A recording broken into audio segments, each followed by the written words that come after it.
পল্লবীতে শিশু রামিসা হত্যাকাণ্ডে দেশ জুড়ে ক্ষোভ, মূল অভিযুক্ত সোহেল রানা গ্রেপ্তার।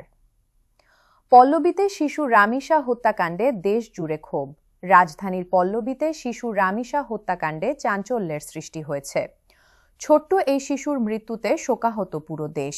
পুলিশ জানিয়েছে, ঘটনায় জড়িতদের আটক করা হয়েছে এবং তদন্ত চলছে। এদিকে সাধারণ মানুষ দোষীদের দ্রুত বিচার দাবি করেছেন। রাজধানীর পল্লবীতে শিশু রামিসাকে হত্যা করার ঘটনায় দেশ জুড়ে তীব্র ক্ষোভ ও উদ্বেগ সৃষ্টি হয়েছে। ভয়াবহ এই হত্যাকাণ্ডটি মঙ্গলবার সকাল 11টার দিকে পল্লবী থানার আওতাধীন 11 নম্বর সেকশনের বি ব্লকের একটি বাসায় ঘটে। পরিবারের অভিযোগ অনুযায়ী পাশের ফ্ল্যাটের ভাড়াটিয়া সোহেল রানা নামের এক ব্যক্তি এই ঘটনার সঙ্গে জড়িত। ঘটনার পর বাসার দরজা ভেঙে ভেতরে প্রবেশ করলে রামিসার নিথর দেহ দেখতে পায় স্বজনরা ও পুলিশ। ঘটনাস্থল থেকে সোহেল রানার স্ত্রীকে আটক করা হয়।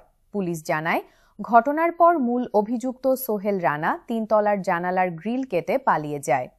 পরে তথ্য প্রযুক্তির সহায়তায় নারায়ণগঞ্জের ফতুল্লা এলাকা থেকে তাকে গ্রেফতার করা হয়। প্রাথমিক তদন্তে পুলিশ ধারণা করছে সকাল 10টা থেকে 11:30টার মধ্যে কোনো এক সময়ে এই ঘটনা ঘটে। এই ঘটনাকে কেন্দ্র করে পুরো এলাকায় শোকের ছায়া নেমে এসেছে।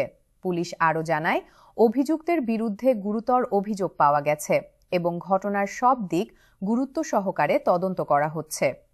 ময়না তদন্তের প্রতিবেদন পাওয়ার পর পরবর্তী আইনগত ব্যবস্থা নেওয়া হবে। এই মর্মান্তিক ঘটনায় সামাজিক যোগাযোগ মাধ্যমেও ব্যাপক প্রতিক্রিয়া দেখা গেছে। সাধারণ মানুষ দোষীদের দ্রুত বিচার ও সর্বোচ্চ শাস্তির দাবি জানিয়েছেন।